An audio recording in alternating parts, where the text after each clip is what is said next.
ചില സമയത്ത് ഉറുമ്പുകൾ വരിവരിയായി പോകുന്നത് നമുക്ക് കാണാം. ഇവർ എവിടെയാണ് പോകുന്നത് എന്ന് നമ്മൾ അന്വേഷിച്ചു ചെന്നാൽ പ്രത്യേകിച്ചൊന്നും നമുക്ക് കണ്ടെത്താൻ പറ്റില്ല. പക്ഷെ വരിവരിയായി ഉറുമ്പ് നീങ്ങുന്നത് നമുക്ക് കാണാം. എന്തുകൊണ്ടാണ് ഇങ്ങനെ സംഭവിക്കുന്നത് എന്ന് ചോദിച്ചാൽ ഉറുമ്പുകളുടെ ഇടയിൽ ഒരു ഡ്രോബാക്ക് ഉണ്ട്. അതായത് അങ്ങോട്ടും ഇങ്ങോട്ടുമുള്ള ആശയവിനിമയമില്ല. ആകെയുള്ളത് 2 ഉറുമ്പുകൾ മുഖാമുഖം വന്നാൽ ഒന്ന് മണത്തു നോക്കി സ്വന്തം അംഗമാണോ എന്ന് ചെക്ക് ചെയ്യൽ മാത്രമാണ്. ബാക്കിയുള്ള എല്ലാ ആശയവിനിമയങ്ങളും നടക്കുന്നത് ഫിറമോൺ വഴിയാണ്. ഉറുമ്പിന്റെ കോളനിയിൽ സ്കൗട്ട് ഉറുമ്പുകൾ എന്നൊരു വിഭാഗമുണ്ട്.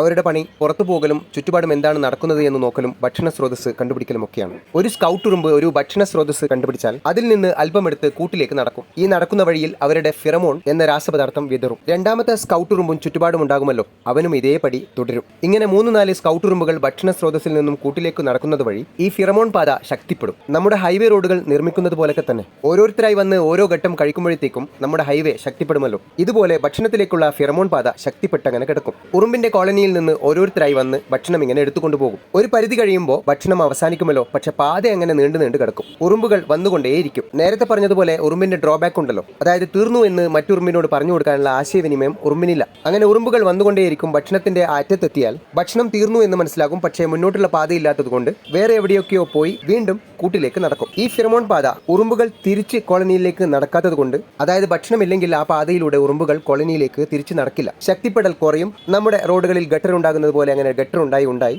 ആ പാത ദുർബലപ്പെടും. പിന്നീട് ഉറുമ്പുകൾ ആ പാതയിലൂടെ വരികയില്ല. വിഷയത്തിലേക്ക് തിരിച്ചു വന്നാൽ നമ്മൾ മധ്യത്തിൽ എവിടെയോ ആണ് ഉറുമ്പുകളെ കാണുന്നത്. ഭക്ഷണം തീർന്നിട്ടും ഇങ്ങനെ പോയിക്കൊണ്ടിരിക്കുന്ന ആ അവസ്ഥയിൽ